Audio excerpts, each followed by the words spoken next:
Hey everybody, and welcome back, or welcome if you are new. So today I am gonna present a vlog to you. Yes, a vlog where I read a romance book. A cute, wholesome girl meets boys romance book. So this is a book that got really popular on TikTok, and that is Den of Vipers by K.A. Knight. And this is a dark romance, enemies to lovers, reverse harem book. So for any of you who don't know what a reverse harem is, it means one girl with many guys ends up with all of them by the end. I'm talking the full minivan, okay? 2 in the front, 3 in the back. So with that being said, this vlog contains full spoilers. However, I will say this, there isn't much to spoil. When I say this book is 50 pages of plot and 600 pages of drilling and pounding, no, I don't mean this is a book about construction work and power tools. Let's just put it that way, okay? And despite the fact that this book destroyed my soul, it was also there for me in a time where I needed it the most, okay? This book to me was like a Ziploc bag that you forgot you had in your purse or in your shiny fanny pack. And one day you're out in public, there is no bathroom in sight, and you find out that you've got surprise diarrhea. You look in your fanny pack, you see, oh my gosh, a Ziploc bag, slip it under, no one needs to know. And without further ado, here's the vlog. Hey everybody, hi. Just hi, I'm here today, and I'm here today for a reason. I'm here today with a purpose. I'm here today to cream. How do I even start this? I don't know, okay? That is my answer to everything in life. I don't know what I'm doing with it. So I have acquired a piece of literature that we're gonna be reading today. Den of Vipers by K.A. Knight. Inhale it with your entire being. So if any of you hear some rubbing noises, it's not that I'm fapping or farting under my fucking camera view. It's because there's a plastic tarp behind me covering this couch because cats like to sit on it and we need to like protect the couch from cats that want to like fuck. So I have recently submitted myself to the void and I no longer have a sense of self-preservation. I've like pretty much just given up and I'm just trying to see how much lower I can go in this downward facing spiral into the abyss. So I was like, let's put a poll on Instagram and let my friends, we'll see if any of y'all are good friends or just bitches who want to see me tortured. Let's see if they want to see me read the book Den of Vipers by K.A. Knight. So I put the poll up and I said that I was gonna do like a 24-hour vlog. But bitch, 19-hour audiobook. Let me put this shit into perspective for you. Have any of you read the book Dune by Frank Herbert? The answer is probably no, no one reads that book. I'm literally convinced that no one but me has read that book, considering all the people who say it's a fucking masterpiece. Girl, fuck off. Anyway, that book was 21 hours long. Okay, this book is 19 hours long. That's how long Den of Vipers is. It's 19 hours, it's 2 hours shorter than Dune. It is a thick, chunky ass bitch, and I am scared, okay? This book's got a reputation. It's got like a 3.5 on Goodreads, so there's a whole group of people that cream squirt stand this book. So I'm just putting that into perspective to you because I said that I was gonna do a 24-hour vlog. But fuck that, right? It's not gonna be a 24-hour vlog. I doubt it. I'm gonna try, but I know I'm gonna fail. So I need to finish by 5 p.m. tomorrow. Can I do that? Probably not. I don't know. I don't give a fuck. Den of Vipers. Here we go. I'm gonna read with my eyes. I did have some prior contact with this book, okay? Let me just tell you about that first. So Kat from Paperback Dreams and Daria from Full of Lit were hosting a live show and I was like, ooh, there's a book club about smut. That is so fun. Like I don't think I've seen this before. So I got the audiobook and after like 30 minutes, I returned the audiobook because I could not fucking understand those accents. They were such thick, I want to say a variation of the British accent, but I really cannot be sure. The male narrator sounded like Shrek. I was just waiting for him to be like donkey at some point. And the way he pronounced the word fuck, the way he pronounced the word I can't even do it. I'm trying to do it. I'm trying to do it. The way he pronounced the word fuck was like fuck. Fuck. Like it was like if it was spelled F-A-H-K and the person had like a cough and smoked 50 cigarettes an hour every day, that is dead ass what this man sounded like, okay? Straight up. And like it was just 10 straight minutes of I'ma torture this guy and my cock is harder than my jeans and I have a real thing about sizable cock. I'm over it. I can't do accents, okay? This is terrible. Literally, I had the audiobook on like 1.5 speed, and I still couldn't understand a single thing. So, wish me luck. I'm gonna get into this and update. Full spoilers, by the way. Okay, I'm gonna spoil the shit out of this book. It's gonna be a jam, a time, and good luck to me. Peace. Anyway, to business, or rather pleasure. Alright, hi. So I've got notes, and I wrote the notes down in Comic Sans, just putting that out there. And I am gonna tell you about how this book opens up, what the premise is, what the situation we've found ourselves in this world is. So we open up from the point of view of this man named Diesel. He's one of the Vipers. The Vipers are this mafia group of brothers, I believe. So you've got Diesel, Kenzo, Ryder, and Garrett. Does anybody else keep forgetting about Garrett? I can't fucking remember him for the life of me. Okay, so they're torturing this man, and this man is a father. And he can't pay off his debt or some shit like that. And the mafia pretty much owns the town. And so instead of paying his debt, he sacrifices his estranged daughter. I don't think they have much of a relationship. Her name is Roxy. Okay, and Roxy is an interesting character. She, literally all I wrote down was, I have gray hair, I like beer, I go to sex parties. That's all I could discern from the characterization they've given us about her. And she has a baseball bat called the Bitch Smacker, and she uses this baseball bat to beat up a bunch of men who try to kidnap her, which I was under the impression that this was the Vipers. No, this was a group of men that were sent to get her on behalf of the Vipers, and she beats the shit out of them. One tiny woman with a bat called the Bitch Smacker beats the shit out of a group of men. Feminism. She has like this fetish for the furniture in her place. She's like, if you so much as spill a drink, if you break a chair, if you do this to a chair, if you fuck on the table, I will kick your ass. I'm gonna use the Bitch Smacker on you, you bitch. This is a bar. People are gonna be getting drunk. Get sturdier furniture, okay? What is this? Furniture from the 1930s? Alright, hi. I've read some more and I've got more to tell you. So the Vipers learn that she beat up these men, so they show up to her house / bar, and they're like, you bitch, you beat up these men, your father sold you to us, you're coming with us, bitch. And she's like, excuse me? And so she gets the Bitch Smacker. She tries to defend herself, but she can't. Alright, so this guy Diesel, I think he's like the torturer in this relationship. He's the guy that does the torture and shit, so she punches him in the face and he gets a boner, he likes it, and then the Vipers successfully apprehend her. 6 men have Just enough power needed to make this satisfying. 6 men Stick them in as they are, which makes this entirely manageable. Force it through. And she just has this inner monologue, which is like, it kind of reminds me, honestly, of Lana Myers from the Mindfuck series. She's like, I'm gonna make them regret the day they took me. I'm gonna fuck them up. I'm gonna take them out one by one. These bitches are gonna regret it. They're gonna regret it. I'm gonna fuck them up. And I'm like, really, you, against 4 men. One of them who you, by the way, just described as having an arm that's bigger than your entire body. So it's like, good luck. Good luck to you. And so Diesel keeps getting off on her pain. He comes into her room. He presses his finger into her wound, and it's like, he gets a.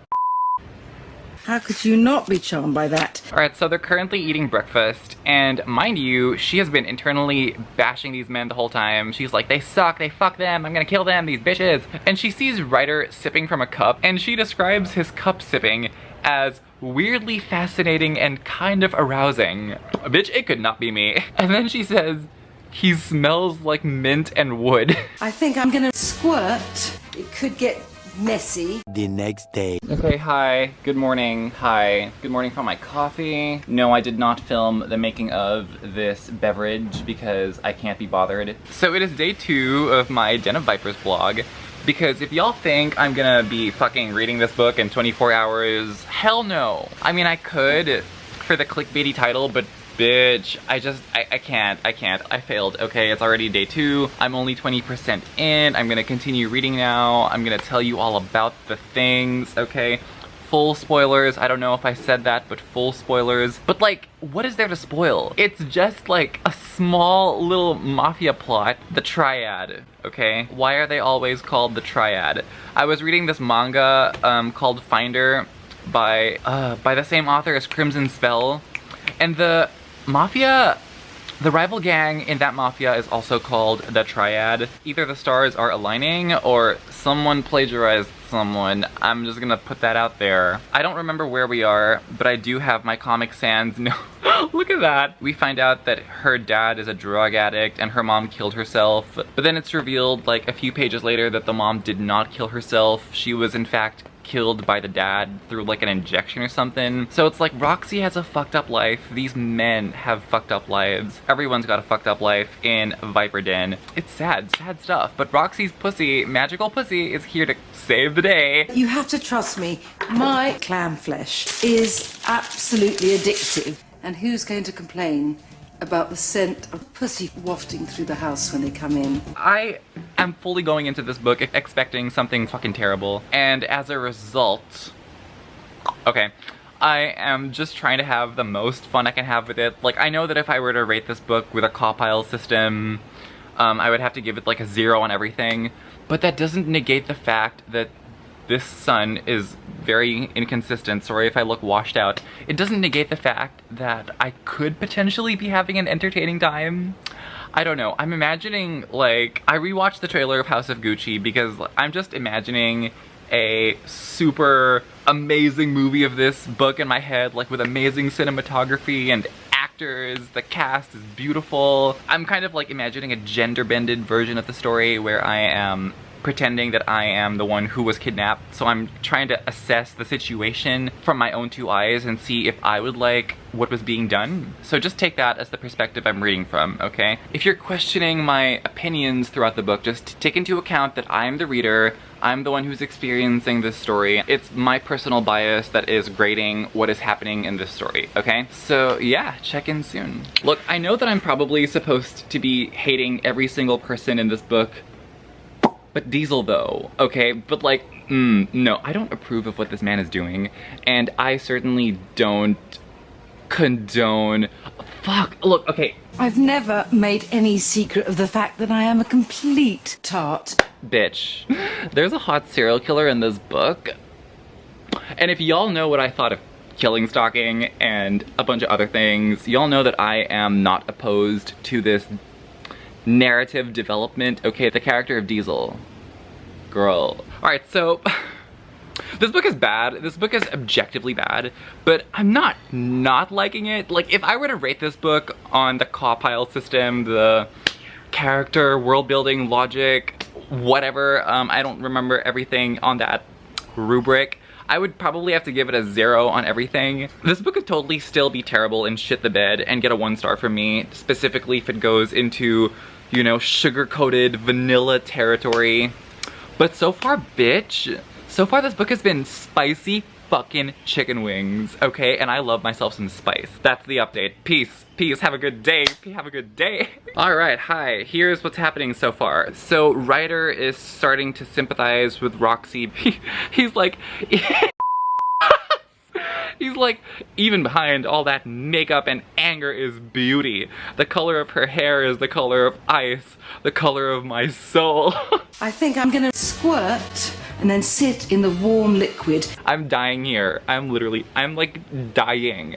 Alright, so let me just put you over here. Let me just tell you what is going on. So Roxy is going around and inspecting their rooms. For some reason, like, she's like, I hate them. They suck. And they are supposedly the mafia that has all the control, all the resources of control. They own the city, but there's like no security in their house. There are no like people inside their house that would stop her from going into their rooms, getting a gun, and bazookaing their ass when they get back into the house. Makes no fucking sense to me. However, we did learn that Garrett has a huge stack of horror movies in his room, so that makes me like him more than the other guys. So far, my ranking is Garrett, Diesel, Ryder, and Kenzo. Kenzo.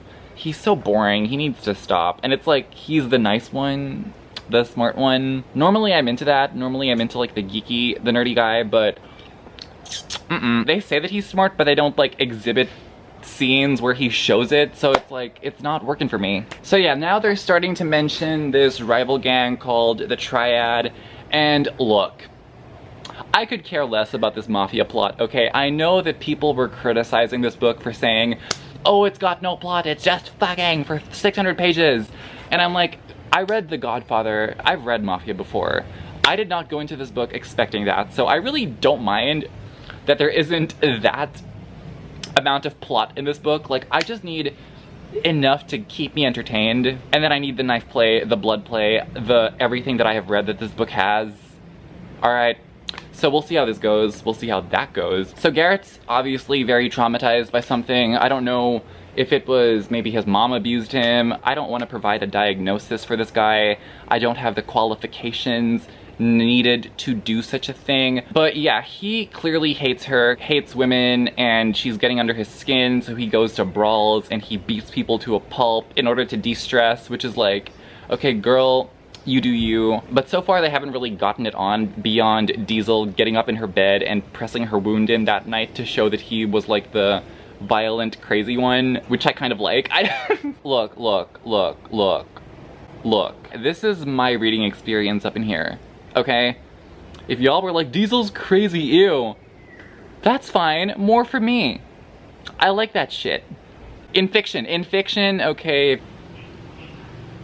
Alright, so I'm trying to balance this coffee in a very weird place, in a very precarious way. I'm getting anxiety, I need to put this down somewhere.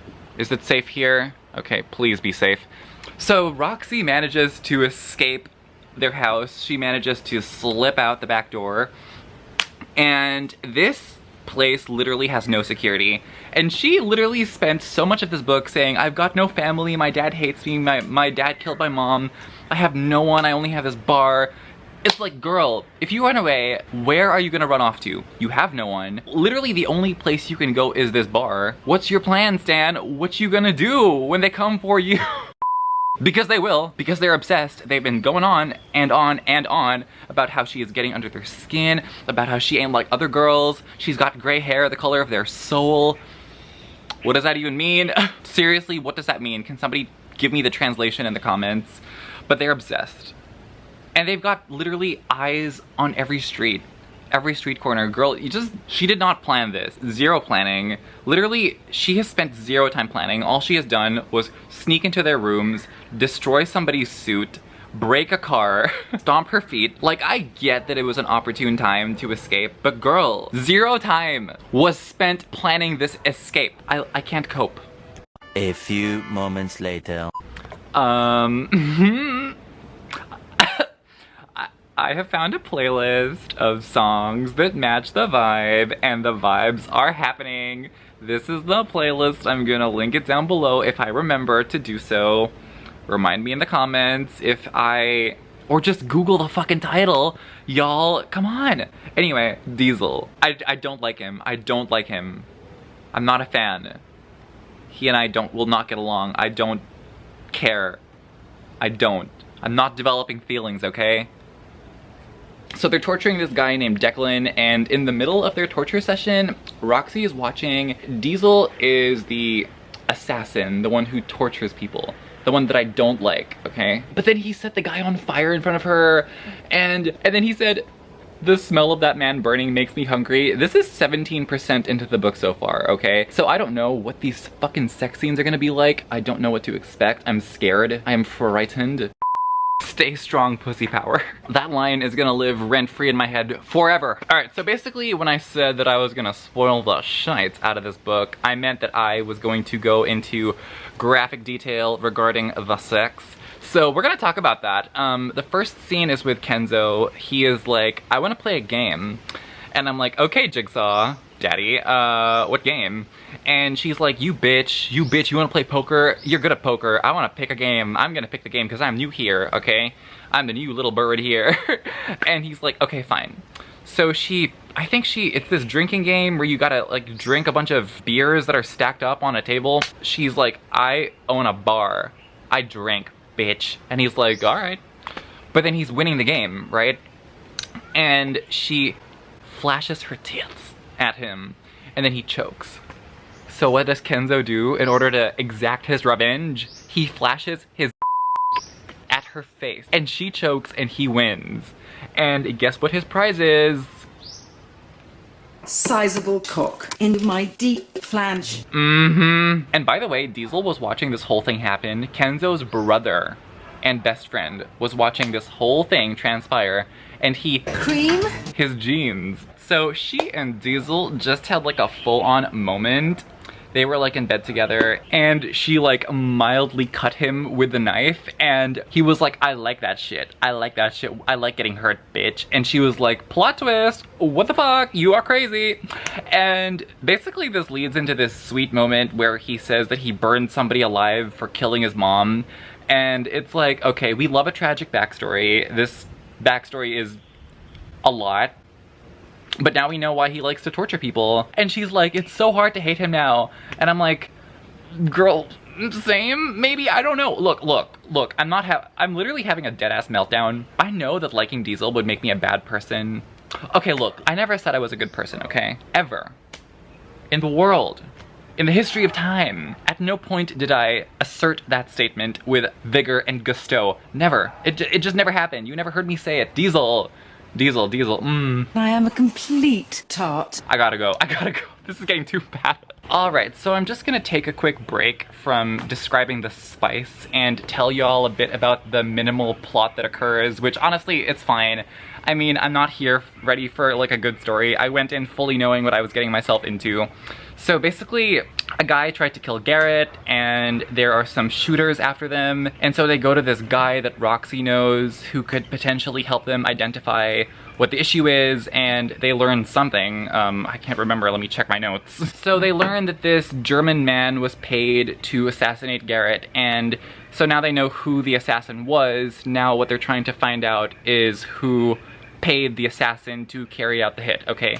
So, and they all suspect that this has something to do with this triad or this rival gang, which, I mean, this plot is so transparent and nobody is praising it for the plot, so I'm just gonna assume that that's what's happening. Alright, I'm gonna just try and keep my voice down for this next update. I'm gonna try to speak in hushed voices. So basically, they go to this restaurant that the Vipers know some people in order to get some intel. For some reason, Kenzo is horny, so he gets a knife and cuts off her pantsies, gets them out of the way, and he starts to full on just in the restaurant. And she's like, and she's like, Diesel notices what's going on. He is like, I would like to get into some of this action. So he sits down beside his brother slash best friend. Look, all of them have the surname VIPERS, so I think their brother is. Either way, he sits down next to Roxy while his brother is under the table, and he full on watches this happen and whips out his hard and starts to fully Cream? While all this is happening in public. I don't know where these people are sitting, okay? Like, if we never established the location of where these people have seated themselves in relation to the other customers. Like, if they were somewhere in a far corner where they could get away with this, okay, maybe. But for all we know, they're sitting in the middle and just full on shamelessly just, you know, like, also, Diesel's dick was tattooed. I know I keep moving around, but I keep remembering the scene. She watches Diesel jack off beside her, and he has a piercing on his dick, and she's wondering full on what it would be like if he fucked her with the piercing. And it's like, girl, metal fully scraping your insides. It's like, Roxy, why would you want that, girl? You're gonna get ripped, okay? What if the piercing comes through? What if she gets stabbed in her fucking... Later that day. So that night, the Vipers go to the men responsible in the warehouse, and bitch, Diesel burns his eyes. And he goes into detail. He's like, bitch, when I set fire to this person's eyes, they don't melt, they pop. And then he guts him, and then hangs him from the balcony. I'm in love. Okay, fuck it, I'm in love. I love this man. This puts Diesel at the top of my ranking. So then they find the guy, get some intel from him, torture him, chop him up, put his body parts in some boxes, send him off to different places. One of the security guards, I believe, calls Roxy a bitch or a cunt or something. And then she's watching Garrett beat the shit out of this guy. And she likes it. She's like, and then she says, probably my favorite line of the book. She goes, my starts a Garrett fan club, pom-poms and all. I'm done, I'm dead. At this point, I am dead, deceased, flatlined, gone from the world. Just, over it. I caved and I got the audiobook, Hello Shrek. And so after her starts a Garrett fan club, she presents herself to Garrett.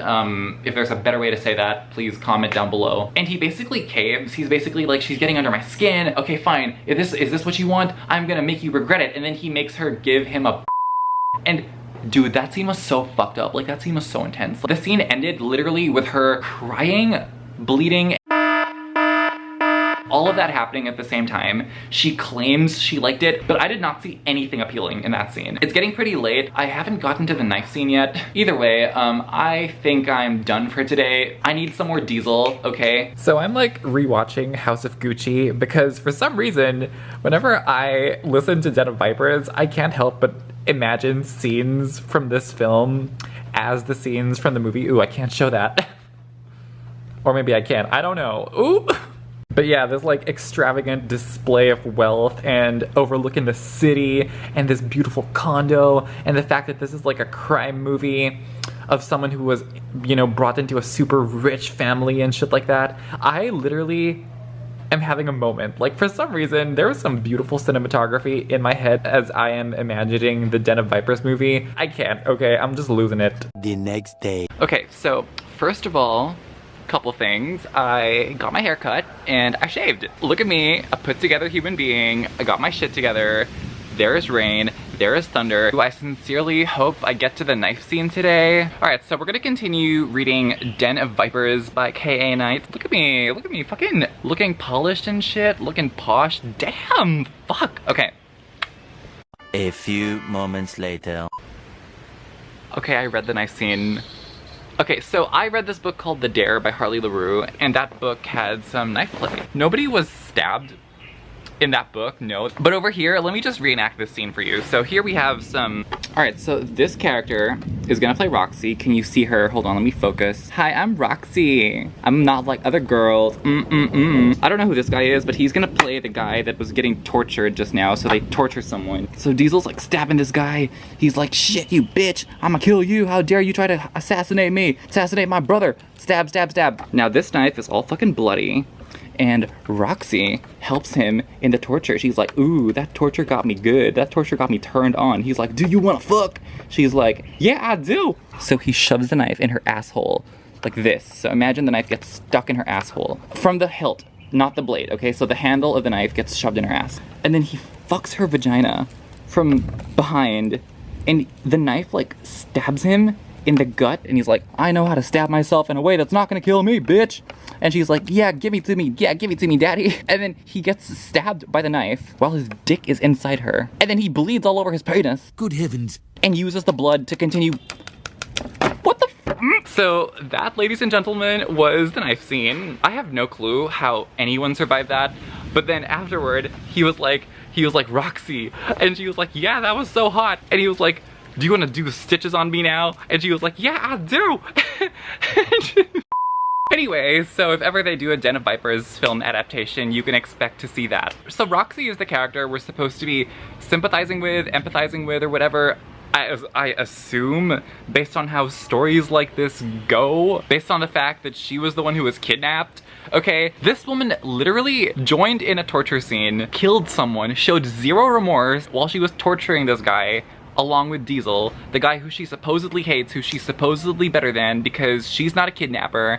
And then after murdering a man and having sex in the crime scene, Roxy gives this whole entire speech about how it's not the rest of the world, it's society. Society is prudes, fuck them. This is good, I like kinky shit. Can you hear that? Thunder to signify my villain origin story reading this book. Roxy's like, I'm not a prude. Society is prude. They don't understand that I am kinky. And look, girl, I'm not one to kink shame, but I feel like it's okay to draw the line on full-on homicide and intercourse in the homicide area. It's like, why? But all in all, that scene was full-on and it was hot. Like, I must say. I think I'm gonna squirt. I need scenes where somebody ends up bleeding and needing stitches. That is what I, as a person, require in my romance, because this book is serving, okay? I'm not liking it, and it very well could turn into some vanilla crap. The next 300 pages could be a bunch of heteronormative bliss. She changes them, they become good people. The story is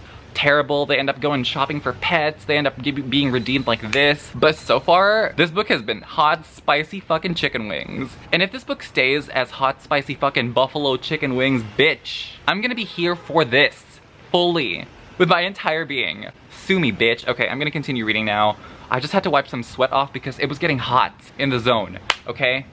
No, but like literally, I've been reflecting and the knife scene was amazing. This scene was so good that I wish that they had saved Diesel to be the most unattainable one so he could be the climax and we could build up to this scene. Because I feel like they're trying to make Ryder, the leader of the Vipers, be the one that she is most likely gonna have the hardest time getting with, and he's gonna be the one that's gonna be built up to. But no, Ryder's boring, dude. Diesel though. Diesel. I'm in love, okay? Fuck it. I don't care. You can cancel me on Twitter. I don't give a fuck. The only validation I crave is the validation of this man. Okay, alright, so here's the thing. I don't know where they're gonna go from here. I feel like I already read, like, the worst, and by worst I mean best. Either she's gonna make them go for more vanilla stuff, or they're gonna go full on 2 girls, 1 cup. How else is this supposed to go? I don't know. Alright, so I've just been reading like all afternoon and we've gotten to a couple of more scenes of interest, and I'm gonna tell you about the scene where this man who I've recast as Ryder has a heart-to-heart with— oh no, her arm fell off. Okay, let's repurpose this and turn this into a dick because this is gonna come in handy. So Ryder has a heart-to-heart with her, and that heart-to-heart goes so well that he's like, wah! I don't know how this is possible, but she hums into his cock. She's like, huh? And he's like, I like that. And she's like, This is so disrespectful. If one of them is dead, I am so sorry. Alright, so then she accompanies Kenzo to the casino and they don't learn anything, but the whole time they're doing whatever interview, whatever. So she's brushing up against him in the casino and he gets horny, so they go into the janitor's closet like, let's get it on, and then he eats her out. He's like, I need to stop this video. I'm not even gonna bother monetizing this video, okay? At this point, we're done here. She's playing poker with Kenzo and he goes, you play as good as you and then she goes home and tells Garrett things about how his scars are beautiful and she has scars too, and they both have scars because they're both damaged. And then he's like, scars? I'll tap that now. And then so Garrett ties her to the headboard, they get it on, except he's kind of just standing there and staring at her vagina. She's like, yeah, let's do it, baby. And he's like, staring, memorizing every single crevice and curvature. I don't know what I'm saying, okay? She goes, did you forget how to do it? Dick in hole, because he's taken that long. And then he says, watch your mouth. And then she goes, oh what? You'll fuck it? I mean, there might as well be poop at some point, and fisting, and something. I mean, like, literally, why not? Why not? I'm gonna get blocked. Okay, whatever. Diesel, my pussy hurts. Don't even care that your big have hurt my little vajayjay. Vajayjay. The word vajayjay is in a published novel. Vajayjay. That line was spoken into my ear with confidence. Okay, when I say that this audiobook narrator is into what she is saying, I am not even exaggerating at any point. Later that day. Okay, so after the vajayjay, she, for some reason, imposed a dick ban. She was like, I'm not gonna have sex with the people in this house because I want to do a dick ban. And I was like, why? And she was also like, why? And then she broke the dick ban like instantly, and I was like, girl, same. And then so she's got tattoos, and we learn a very interesting tidbit about her. The thunder has not stopped. My villain origin story needs some ambient, plausible background noise to just substantiate and heighten the overall vibe of the vlog, okay? So my villain origin story was further exacerbated when we learned that she gets wet when she is tattooed because she likes the pain of being stabbed by needles. Good heavens. So after we learn about the various catalysts of her wetness, we get into a scene. Okay, so this scene entails the following things. Garrett is apparently a tattoo artist, and Diesel loves to her. So Diesel was like, how about while Garrett tattoos you, you sit on my hard. And she does. She sits down while Garrett tattoos her, and somehow the tattoo turns out amazingly. How the fuck was he able to give her an amazing tattoo while she was getting Or was she just statically sitting there while somebody was tattooing on her inner thigh? What the? They go to a strip club, somebody throws money at her and calls her a slut. She then punches him and holds a knife at his throat. And one of the Vipers asks her, "Where did you keep that little bird?" And she was like, "Mm-hmm." And he was like, "Uh-huh." I was just dying. I was just losing it at this point. So they go to this bar for some intel, blah blah blah, because someone from the inner circle was betraying them. Some guy insults Roxy and Diesel slashes him, fully like slashes his throat in the middle of the bar in front of everybody there. And the owner of the bar is on the side of the Vipers. She's like, "We need to clean this up. We need to cover this up. We need to sweep this under the rug." So she just kind of leaves the dead body there. And she goes, "Free drinks for everyone, nothing to see here." Fully somebody on the floor gurgling with blood bubbling out of their throat. And she's just like, "Nothing to see here, free drinks for everyone, to get them while they last." Yo, Boris, put him in the corner there. This book is nuts! This book is out of control. And then we get into this scene where they give her a car as like a way to set her free for some reason. I don't know what this means. But then Kenzo confesses his love for her. And she's like, "I'm not a captive, I'm a Viper, bitch. I don't want to leave. Joke's on you. Thanks for the car though." And then this leads us to our first gang. So it starts off with Diesel in the front and Garrett in the back, and then Diesel makes cuts on her, and then Diesel uses her blood to and then he makes her suck her own blood off his. I'm trying to describe a scene and there's somebody out there, so we're just gonna wait until I have freedom. So then after this, she rides Ryder and blows Kenzo. And okay, so I can understand Garrett and Diesel going at her at the same time, because we learned that they were unrelated, they're not brothers in fact. But Kenzo and Ryder are like biological brothers. So the fact that she is on Ryder while Kenzo is in her mouth. I want some cum cream. Big white mountain of it on each pale cheek. I feel like this is an entirely different angle for me, but okay, work, Vogue. Oh my gosh, I don't think I've ever filmed in this background before.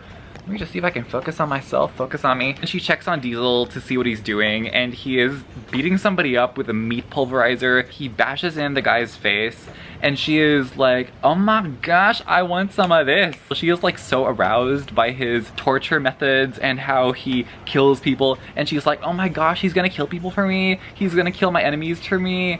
Let me get some of this. Let me hop on that." So at this point, she's so turned on that she's like, "Diesel, I want to right now." They do switch it up a bit, and by this I mean gun. Good heavens. A gun is inserted. He puts a gun in her. She is like, "We need to try something different." He's like, "I got something different. Let's do the thing that's different." And then she makes him suck the gun. It is gay as fuck, and I loved it. Like, Diesel is this guy that fucking kills people, tortures people, and she got him to fillet his own fucking gun. Feminism. Bam. Boom. Pow. Also, this bitch is getting cream pied left and right. I don't know how she isn't pregnant. I don't know how there hasn't been discussion of birth control / pregnancy / condoms, because she has been squirted inside of like every other page. There's been a cream pie every other page, full on, and she's just been not pregnant. It's like, what? How? Why? I mean, I know I should probably just stop trying to understand anything that's happening in this book, but I'm trying to make sense. It's literally just wall-to-wall smut with the minimal plots sprinkled in every now and then. Sometimes there's torture, courtesy of Diesel, and she partakes. And that is just like, I mean, bitches who torture together, I gotta ship them, okay? I mean, Diesel, we stan, I stan. Do you stan? Come on, just validate me. Just validate me, bitch, please. You know what I've been doing? I've been imagining this book as a movie, and I can't stop picturing scenes from other movies I've seen with like gangs and mafias and super rich families. So I'm like intercutting scenes of The Godfather and House of Gucci and Casino. Can you fucking imagine if this ever gets turned into a film? Martin Scorsese's Den of Vipers. Books like Neon Gods or The House Across the Lake or Credence, things like that. Books that I've given really bad scores to. Or Survive the Night, or books that were just, you know, boring bad, like, oh, this is just lame, this isn't good. Like, listen, if your book is gonna be bad, if you're gonna be writing a bad book, I'm gonna need you to fucking commit, okay? And that's what this book is doing. And it is acing the test. It is getting what needs to be done, done. And I stand. I fucking stand. I fully support this book. Alright, so let's get back to the storyline that kind of exists-ish. So basically we learn that Garrett has this ex, and his ex named Daphne was the woman who cut up his chest and shit like that. And this is because I think she was paid off by a rival gang to do this to him so they could kill him. So despite the fact that she damaged Garrett, Diesel got Daphne and tortured her, but somehow she was able to survive. That's what I can gather from the strange wording and the fact that K.A. Knight was so desperate to not explain this that she went straight back into a phone sex scene between Ryder and Roxy. So this Daphne woman, in present day, steals the phone of Garrett. She texts Roxy through Garrett's phone, like, I'm in trouble, meet me here. And Roxy shows up to Daphne's area, and Roxy gets kidnapped. But Roxy is a boss-ass bitch. So do you think she's just gonna sit down and lay low and let people control her? Let people decide what is to be done with her fate? Fuck no. She does not, okay? She fully takes out her high heel and stabs a guy in the eye. She shoots one of the guys who's trying to kidnap her, and when they get her into a car, she stabs him in the eye with her heel and goes on a fucking shooting spree inside the car. The car flips over, she runs off, and only after a whole group of men chase her and stick an injection in her neck to calm her down do they finally get to kidnap her. And then the Vipers realize that Roxy was kidnapped, they have to save her. This book straight up went into John Wick territory without any shame, and I'm not mad at all. 0% anger in my soul. Okay, so Diesel finds out that Roxy was kidnapped, and then he says the following. He says, I will kill everyone in this town and wear their skin to find her. Dude, how will wearing their skin help you find this woman? I don't understand. Okay, I keep having to rotate this chair in accordance to the lighting and what it looks like, but anyway, we are going to continue talking about Den of Vipers by K.A. Knight. So Roxy has been kidnapped. She's tied up to the ceiling on a chain, and she's like taunting the men who tied her up to the chain. It's like, girl, you're alone, you're by yourself, you've got no weapons, you're super tied up to chains, hanging upside down, these men who could probably kill you. I mean, like, they're part of a rival mafia gang. I literally don't know the rationale at keeping her alive. Like, wouldn't killing her and sending her head back to the Vipers be a far stronger message than just keeping her and hanging her upside down? Why is she upside down? So she's just out here taunting these men who could potentially be killing her, and I'm just like, Roxanne, with 2 X's, girl, what the fuck? So she keeps talking shit, they get frustrated, they beat her up, they tie her up to a chair, and she's like still taunting them, she's still talking shit to their face. I sincerely hope that if you plan on reading this book, that your name is not Andrew, because she's got some very strong opinions on people named Andrew in this book. So yeah, she's still taunting them. She's spewing out stuff like, you're bald, do you wax your bald head? Is your cock bald too? She finds out that the bald guy's name is Franny, and she finds this bit of information to be very amusing, the name Fanny. And then she says what is perhaps my favorite line in the entire book. She says, hey Fanny, think your mom called you that because of your giant vagina?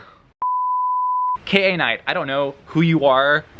I'm fully convinced that K.A. Knight wrote this entire book in one day and published it the next day without reading what she had written. And I'm at that part in the book where it's 5 a.m., her bloodstream is like 70% caffeine at this point, and she is like fucking delirious, typing out whatever she can salvage from the remaining energy she has in her head and just going for it. Full force. K.A. Knight is my hero. K.A. Knight is my hero. Period. Done. End of sentence. Peace. Also, that vagina line ended with the description, I call breathlessly. She was like, your mom's vagina. Also, she gets stabbed nonstop. She gets waterboarded. And then the guy who's torturing her asks her, like, why do you even like the Vipers? What do you like about them, bitch? This makes no sense. And her response is, our romance is complicated, like Romeo and Juliet. And atonement. Yes, she compares her fucking orgy love story to the movie Atonement with Keira Knightley and James McAvoy, and she's like, our love story is complex and complicated like theirs, and it's tragic, and I love this fucking book, okay? And I think she somehow slams the chair into the wall behind her, and she's like, she says my other favorite line in this book, and this line goes like this. She says, John Wick made that look easy. This hurts like that first cock in the ass. How could you not be charmed by that? And then Diesel's trying to save her. Somebody shoots a Diesel, and Diesel says, motherfucking ass dick bitch, I'll eat your fucking heart. This entire book was written in one day. Straight up. And then she's like, can we go now, Kenzo? I'm getting hungry. And then Kenzo says, you can eat my dick later, darling. Okay, so I'm on my walk right now, and I need to go inside. It's already late afternoon. It looks like it's gonna rain again. I think this concludes the outdoor portion of this vlog. But yeah, this was fun, and I will see y'all in the indoors, okay? Later that night. All right, hi. So it's nighttime, and I am sprinting with Sarah from Sarah's Shelves, and I'm like freaking out because this book is going so well. There she is. Hello, Sarah. And we are just texting back and forth. That last sprint we did was literally just us chatting on the phone about Den of Vipers because she has her copy out, and we are comparing notes, comparing annotations, and we've got the same fucking mind, okay? Like, there have been so many instances, excuse this fucking baby hair, I don't know what to do, okay? This is a vlog, I'm supposed to be authentic. So yeah, there have been so many instances where I have highlighted the same passage that she did, because we are just fucking cool like that, okay? We're living our best life. And I've been like looking at reviews of this book on Goodreads, and people were complaining about the fact that there's so much swearing, there's so much profanity, and it's like, fuck you. Like, fuck you. I totally support a swear word in every single sentence, okay? Like, I live for that shit. We're in the scene when the Vipers save Roxy, and they kidnapped this one guy to get intel from him. He's currently in the trunk of the car, and he leads them to the place where I keep confusing Diesel and Garrett. He leads them to the place where Garrett has gotten kidnapped, and they're trying to save Garrett. Okay, so that's currently what's happening in this book, in this world, in this life. But first, they try to get intel in this restaurant, and the guy in the restaurant, I think it's like a restaurant of criminals, one of the guys that they're questioning is not taking Roxy seriously, so she whips out a gun and just shoots some random guy. No remorse, she could care less. Roxy is straight up out here like, I'm a Viper now, bitch. I kill people now, bitch. And I'm just like, I'm sorry, this is so funny, I can't. If y'all went into this book with like morals, just don't, okay? Just don't do that. And then we cut to the scene where Garrett is being tortured by Daphne. Sarah and I highlighted the same exact passage. So you're working with a triad now. How many did you suck in order to get them to pay attention to you? I taunt nastily. So then Daphne makes a sexually suggestive comment to Diesel, and then he responds to her by saying, no thanks, I would rather stick my in a chainsaw. In a chainsaw. Inside the chainsaw. What the She wrote this book in one day and published it the next frickin' day. Like, there is no other explanation for this. Okay, because of those lines, I have put Garrett behind Diesel. So currently my ranking is Diesel, Garrett, Kenzo, and Ryder. Ryder is boring. So then they bust into the place where Daphne is torturing Garrett, and Roxy says on the inside, I hum the Mission Impossible theme song. She is like, just randomly humming the theme song while she's looking for her other boyfriend who's getting fucking tortured. I can't. This book is amazing. It's so good. And then she busts in, she sees Daphne torturing. I'm gonna message all of this to Sarah's chat and be like, I'm gonna spam her right now. I've been spamming Sarah's chat and annoying everybody in her live show chat. Okay, so Roxy busts in to Daphne and she goes, he's fucking mine, you cocksucking son of a bitch, psychotic cunt. Like, son of a bitch? What? So she beats the shit out of this woman with a bat, kills her, bludgeons her till she's a bloody pulp. Now, she's killed a bunch of people, but she's like a first-time killer at this point. Do you think she shows a shred of remorse? No.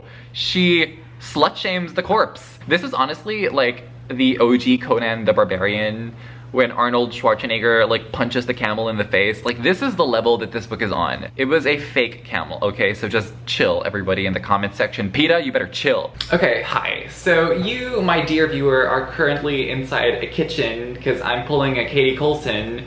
Honestly, her kitchen lighting is so nice.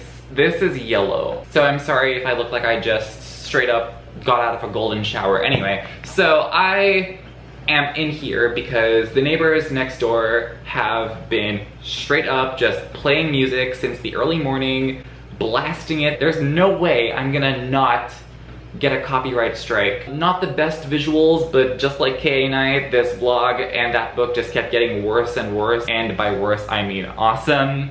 Okay, hi, so where am I?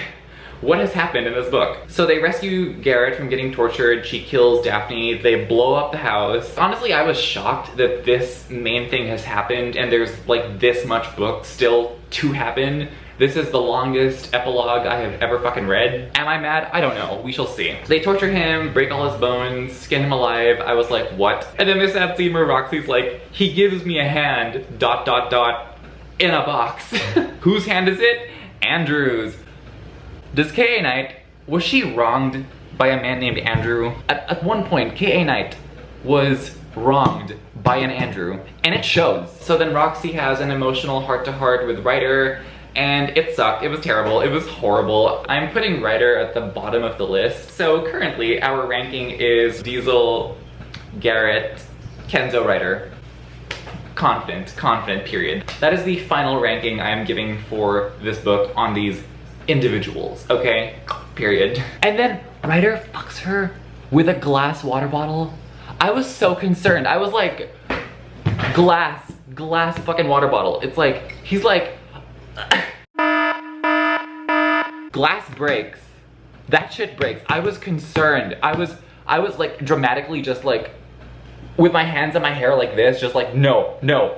Like, despite all that Diesel stuff throughout the entire book, this was the moment. This was the moment that got me. This was the moment that fucked me up. This was the moment that made me die on the inside. Absolutely fucking not. Get that thing out of there. Glass breaks. And then she goes to her dad's house to get revenge. And then Roxy's dad is like, do as you're told. Listen to your daddy. And Diesel was like, don't worry, she does, as she will be calling me daddy later. I totally lost it in the part where they made it sound fully like she was gonna give her dad a pass, like she was gonna take the high road, let him be, move on, live her life, live her most authentic self with her new harem. But then in the very next chapter, it opens up with, so when Roxy killed her dad, I was like, what the fuck? The next day. But yeah, having an editing session out here in the garden, sun's out, fun's out. So yeah, let's talk. All right, so I finished Den of Vipers last night, and oh my gosh, what a ride. This book is objectively fucking terrible, but I can't hate this book. I cannot hate on this book. This is what I need from my romance books. Like, I used to be very much against the romance genre, not for other people, okay? I mean, like, if you love that genre, I fully support that, but I was against myself reading it because I don't like cute, happy stories that just have people with amazing lives. But bitch, it turns out that I'm not against romance for myself, because I am super pro-romance where somebody gets on shards of glass. Like, the sex scenes need to borderline resemble medieval torture methods, and I'm gonna be all in, because that's pretty much what this Den of Vipers finale was. Having read other books in this genre-ish, normally it's like the girl gets the damaged guy and then she teaches him to be a vanilla lover boy. But no, they don't go good for her. She goes bad for them. I love this book. In addition to like the hot wax getting poured and the glass and the taking it in both holes, Diesel eats. He's my favorite. I love Diesel. My bussy starts a Diesel fan club. Okay, I can relate to her. Bitch. Period. Done. 5 stars. This book's amazing. I feel like I'm gonna need a lawyer in order to justify the rating I'm gonna give this book, but I'm gonna be my own lawyer. Okay, this book rocks, and this book was written for me, and this is the romance I need. And then the scene where they get all shirtless and torture someone for her, and she's just sitting there with her legs crossed like, Can we like actually talk about the scene where they kidnap this judge and hold him at gunpoint and he's like, you cannot legally marry 5 men. And Diesel's like, yeah we can, bitch, if we say so. Click, click, safety off, get that ring on her finger. This is gonna be our home filled with laughter and bloodshed. And that speech she gives at the end, oh my gosh, what was that? I got a couple things I need to say before I wrap this up. Number one, before I started reading this book, my favorite color was red. And now my favorite color is cream. Also, if loving this book means I need therapy, I don't fucking want therapy. Bye! So that was the vlog. Thank you so much for watching. Like, comment, subscribe, share this video with people who you think might like it, and I will love you forever, duh. But yeah, I hope to see you in future videos, and as always, take care. I lose myself